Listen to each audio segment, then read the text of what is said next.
qu'ils ne vont pas partager les mêmes cellules. Le jour du départ, le papa, s'il est destiné à aller aux États-Unis d'Amérique, il va laisser sa famille derrière lui. Arrivé là-bas, il va perdre son identité. Il deviendra un anglo-saxon. Si la maman est destinée à aller au Brésil, elle aussi, elle va laisser sa famille derrière elle. Arrivée au Brésil, elle deviendra une portugaise brésilienne. Elle va perdre aussi son identité pour épouser une nouvelle identité. Une partie des enfants aussi, la moitié peut être amenée dans les Antilles, Martinique, Guyane, etc. Ils deviendront là-bas des Français. D'autres enfants peut-être destinés à aller à Mexique, Cuba ou Panama, ils deviendront là-bas des Espagnols. Donc vous remarquerez tout simplement que ce sont les Africains à l'époque qui vont aller peupler le continent américain, en quelque sorte. Et ça sera même en vérité le début du surpeuplement des Amériques et le dépeuplement de l'Afrique. Vice versa, le développement des Amériques est le début de la pauvreté de l'Afrique. Chers visiteurs, mis à part les hommes qui passaient par le pesage, il y a aussi les enfants qui venaient ici. Ces enfants, s'ils ne sont pas venus avec leur maman, ils ont été sélectionnés à l'intérieur du continent. Les hommes, c'est par le pesage, ils pesent 60 kg. Les enfants, c'est par la dentition. On ouvre la bouche pour les enfants, pour regarder les dents. Si les dents de l'enfant sont bien apparues et bien alignées, ils peuvent dire que cet enfant est en bonne santé. Et l'enfant, c'est l'avenir. Une fois dans les Amériques, à l'âge adulte, il deviendra travailleur, pour ne pas dire esclave, pour pouvoir exploiter les plantations et les mines. Mais avant qu'il ne parte, il y a une des cellules en certaine position de l'autre côté qui est destinée aux enfants. C'était la cellule la plus meurtrière du bâtiment. Pourquoi? Parce que le nombre d'enfants qui entraient dans cette cellule, la plupart du temps, dépassait le lieu. Ils allaient même jusqu'à se superposer entre eux. Du coup, les plus faibles, ceux qui ont 2 ans, 3 ans, ne résistaient pas à cette souffrance. Puisque l'attente était longue, les navires qui vont quitter l'Europe prenaient du temps. Nous ne sommes pas dans l'ère de la machine. C'était les bateaux à voile et le courant marin qui les amenait. Ça prenait du temps. Ça peut aller jusqu'à 3 mois et demi avant qu'ils n'arrivent à Gorée. Et les enfants ne résistaient pas et la plupart d'entre eux rendaient leur âme. Mais à part la cellule réservée aux enfants, juste à côté, nous avons une des cellules réservées aux jeunes filles, que je nomme personnellement les privilégiées. Elles ont la valeur marchande 4 fois plus chère que celle de leur propre maman. Elles ont la valeur marchande égale aux hommes qui en ont au minimum les 60 kg. Elles seront très bien entretenues dans leurs cellules, même habillées. Et nous comprenons pourquoi ces jeunes dames bénéficiaient à l'époque de cette faveur. Parce qu'on les considère comme des filles vierges, des filles qui n'ont pas encore connu un homme. Et cela est reconnu à travers la morphologie de la jeune fille. On regarde la poitrine de la jeune dame. Si la poitrine est serrée et un peu pointue devant, ils disent que la jeune fille n'a pas encore connu un homme. Et de temps en temps, ces négriers viendront les chercher. Et la conséquence, la plupart d'entre elles vont donner des enfants, appelés mulâtres ou mulâtresses. Et si elles donnent des enfants, elles seront affranchies, elles seront libérées. Mais pas libérées pour rentrer au pays, non. Libérées parce qu'on prendra certaines d'entre elles comme des épouses. Les marier même au mariage du pays, il y en avait. D'autres ici, on ne les prend pas comme des épouses pour les marier au mariage du pays, mais on pouvait les prendre en concubinage, vivre ensemble. L'essentiel, l'avantage en est pour ces jeunes dames parce qu'elles vont changer maintenant de catégorie sociale. Imaginez celles qui devaient être esclavagisées dans les Amériques vont devenir ici à Gorée ou bien à Saint-Louis du Sénégal des grandes dames. On les appelle des signares. C'est une déformation du mot seignorat. Et elles deviendront des héritières parce que la plupart d'entre elles, lorsque le monsieur va rentrer aux métropoles, elles vont bénéficier des revenus. Elles deviendront propriétaires de bâtiments. Et l'exemple typique même est ce bâtiment où nous sommes. Celle qui a hérité de ce bâtiment était une descendante de Signard. Elle s'appelle Anne Pépin. Elle était en couple avec le gouverneur Bouffleur. Lorsque Bouffleur est rentré, c'est celui qui lui a donné en cadeau ce bâtiment, que l'État du Sénégal va tout faire pour racheter le bâtiment après les indépendances du Sénégal. Ces jeunes dames, on les appelle les Signards. Elles deviendront maintenant en vérité des esclavagistes. Elles vont même avoir le droit d'avoir leur propre esclave à elles, domestiques à elles, qui vont travailler gratuitement pour elles. C'est elles qui vont montrer à leur nouveau mari européen comment ces derniers doivent faire pour s'enrichir ici en Afrique. Après ces jeunes dames, il y a une des cellules réservées aux inaptes temporaires. L'inapte temporaire, c'est l'homme qui est arrivé au pesage et n'a pas atteint les 100 kg, peut-être 57 ou 58 kg. Et il faut l'engraisser, il faut lui donner à manger pour qu'il atteigne les 100 kg avant que les bateaux n'arrivent. On va utiliser le haricot. Ici au Sénégal, nous on l'appelle le niébé. On va bouillir le haricot et on va le mélanger avec l'huile de palme qu'on va leur donner à manger chaque jour, régulièrement, pour qu'ils mangent. J'aime donner certains exemples. Par exemple, ici chez nous, les musulmans, quand il y a tabaski dans une semaine, nous achetons nos moutons à nous. Il y a nos aliments qu'on mélange, on appelle ça ngogne ou ripasse. On les mélange rapidement pour leur donner ça aux moutons, pour que le mouton ait un tout petit peu de volume. C'est la même chose. Ils considéraient les Africains, les ancêtres à moi, comme des animaux. Esclaves comme des animaux, comme de la bétail, comme de la marchandise. Il faut qu'il y ait du poids pour que cette marchandise soit achetée facilement une fois arrivée dans les Amériques. Et certains d'entre eux auront ce poids et ils feront partie maintenant du groupe pour faire le voyage. Mais il y en aura toujours parmi eux, comme parmi nous ici, à beau manger, on n'avance pas. De quoi ces derniers, on va les laisser ici à Gorée. On va essayer de les trouver des acquéreurs, quelqu'un qui va les jusqu'à ici à Gorée, comme d'appel peut-être, ou commerçants, pour les employer comme esclaves domestiques. Certains d'entre eux seront reconvertis maintenant en gardiennage, en sécurité, pour sécuriser leurs propres frères qui sont là.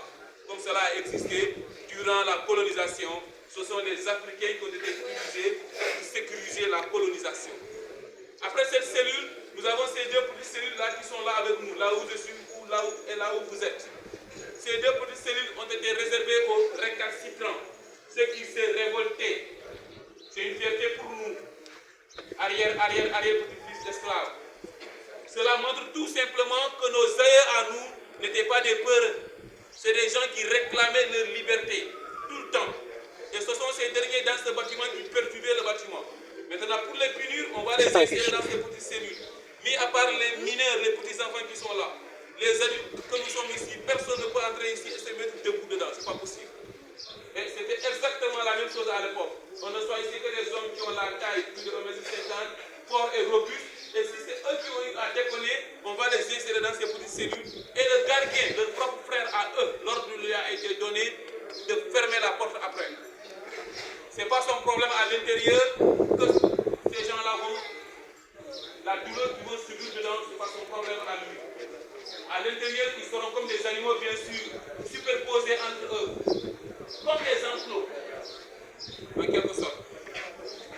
Nous prenons toujours des exemples sur ces deux cellules pour vraiment dire et se retenir heureusement à l'UNESCO que la traite négrière est l'une des premiers crimes contre l'humanité qu'on a eu à infliger à l'Afrique noire. L'esclavage est connu de tout le monde, bien sûr. Il y avait le commerce transsaharien des Arabes qui sont venus en Afrique. Il y avait le commerce dans l'océan Indien. Il y avait l'esclavage partout dans le monde. Et la traite négrière n'est pas égale à tous ces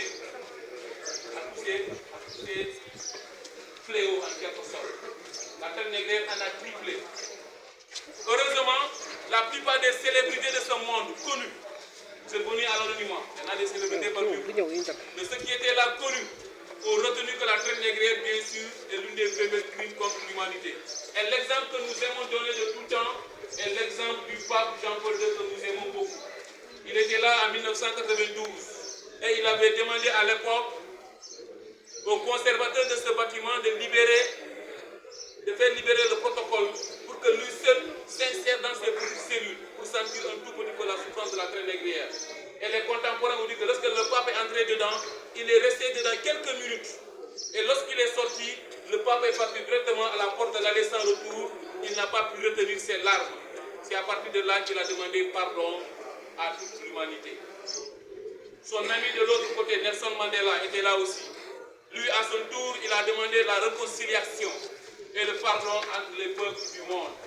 Et c'est le but de ce bâtiment en vérité. Avant de terminer son discours, il a demandé à nous, Africains, de se pardonner et de se réconcilier d'abord entre nous, avant de demander peut-être une quelconque réparation à l'Europe. Pourquoi? Parce que je ne sais pas si moi qui est en train de parler, mes ancêtres étaient esclavagisés.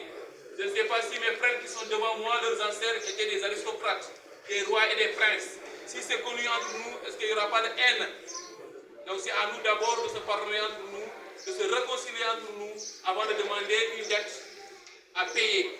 Nous respectons nos frères des Antilles. Eux, ils ont demandé la réparation totale. Et je suis avec eux. Pourquoi? Parce qu'en vérité, l'esclavage qui a existé dans les Antilles n'est pas égal à l'esclavage d'Afrique. En vérité. Ici, on ne fait qu'acheter. Même si c'était ignoble, mais c'est dans les Amériques que l'esclavage véritablement a eu lieu. Donc eux, ils ont demandé la réparation. Et l'Afrique noire a demandé le respect par le biais de notre troisième président du Sénégal, Maître Abdoulaye Wade. Nous avons demandé le respect, surtout dans les relations internationales. Nous avons beaucoup de ressources naturelles disponibles et de ressources humaines de qualité. Nous pouvons développer ce continent. Ce que nous voulons dans les relations internationales, que ça soit le gagnant-gagnant, que ça soit du respect. Et c'est ce que l'Afrique noire a demandé. Après ces deux cellules, nous avons la plus grande cellule de l'autre côté réservée aux femmes. Normalement, maman doit être la personne la plus aimée, la plus entretenue, la plus choyée. Qu'elle donne enfant, qu'elle donne pas, elle doit être encadrée. Malheureusement, pendant la traite négrière, c'était la marchandise la plus basse du bâtiment, la plus faible. Elles sont même mal entretenues dedans, presque torse nues, alors que leurs propres filles considérées comme vierges sont très bien habillées de l'autre côté. Mais elles seront utiles, parce que les mamans n'ont pas encore atteint la ménopause. Elles vont continuer la procréation une fois arrivées dans les Amériques.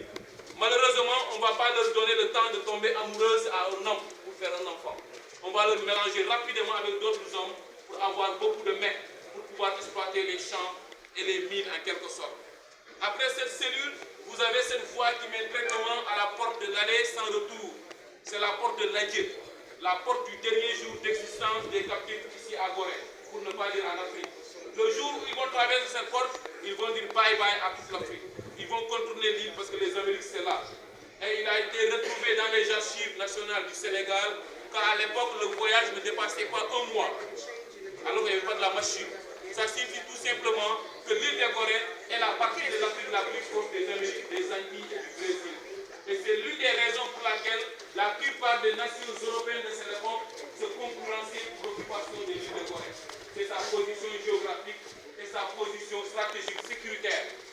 La nation européenne qui va s'installer ici pouvait se défendre facilement contre les ennemis qui vont vouloir attaquer l'île de Gorée. Chers visiteurs, nous en avons 4 nations européennes qui ont eu à pratiquer la traite négrière ici au Sénégal d'aujourd'hui. Et la première est le Portugal. Ils étaient là depuis 1444. Et c'est le Portugal qui a eu à construire la première maison des esclaves ici à Gorée en 1536. Et le Portugal a donné un nom à l'île. L'île s'appelle Ilha Palma, île aux palmiers. Mais attention, avant que les Portugais n'arrivent, il y avait ici des autochtones qui vivaient ici. Ils appelaient cette île Père, P2RE. Il y a une de nos chaloupes qui est en panne, qui est son homonyme. Il s'appelle Père, autochtonement parlant. C'est bizarre. Oui, ça se dit autochtonement parlant. L'île s'appelle Père. Voilà. Après, les Portugais vont retourner maintenant 16 heures pour aller régler un problème interne en 1627. C'est en cette même date que la Hollande va arriver ici, le Pays-Bas. Ils vont trouver une île qui était calme, sécurisée en quelque sorte. Ils vont le nommer Goudry, la bonne rade. Et les Hollandais vont rester ici de 1627 jusqu'à 1677. À leur tour maintenant, la véritable concurrence va commencer. L'arrivée de la France. La France va tout faire pour chercher la Hollande sur l'île de Gorée à partir de 1677. Et la France va rester ici aussi durablement que possible, de 1677 jusqu'à 1804. À leur tour aussi, l'une des plus grandes puissances européennes de l'époque qui dominait les océans va arriver, les Anglais. Et ils vont tout faire pour foutre la France sur l'île de Gorée. Mais les Anglais ne vont pas sentir en vérité la nécessité de se fixer sur l'île de Gorée. Ils vont essayer de trouver un accord avec la France pour que la France leur permette de faire le commerce à l'intérieur du continent, vers Saint-Louis du Sénégal, où étaient les Français depuis 1659. C'est avec cet accord que la France va revenir maintenant en deuxième position et définitivement s'installer sur l'île de Gorée à partir de 1817 jusqu'au lendemain des indépendances du Sénégal en 1960. Enfin, c'est en 1960 qu'était l'État du Sénégal. Et son premier président fut Léopold Sédar Senghor, un homme de culture, un universaliste, celui qui a eu bien sûr cette belle initiative au moins d'acheter un bâtiment, parce que ce bâtiment en vérité n'appartenait pas au Sénégal, ça appartenait à une dame naturalisée française, Anne Pépin. L'État du Sénégal va acheter le bâtiment à ses derniers détenteurs pour le maintenir comme symbole de la déportation des Noirs. Et le rêve de Léopold Sédar Senghor s'est réalisé. Le rêve de Léopold Sédar Senghor est là. Ce lieu est devenu un lieu de rencontre, un lieu de pardon, un lieu de réconciliation pour tout le monde. Et chers visiteurs, pour que l'histoire continue de s'écrire, ce lieu doit être un lieu de motivation pour la nouvelle génération que nous sommes. Et sachez que vous êtes chez vous parce que vous êtes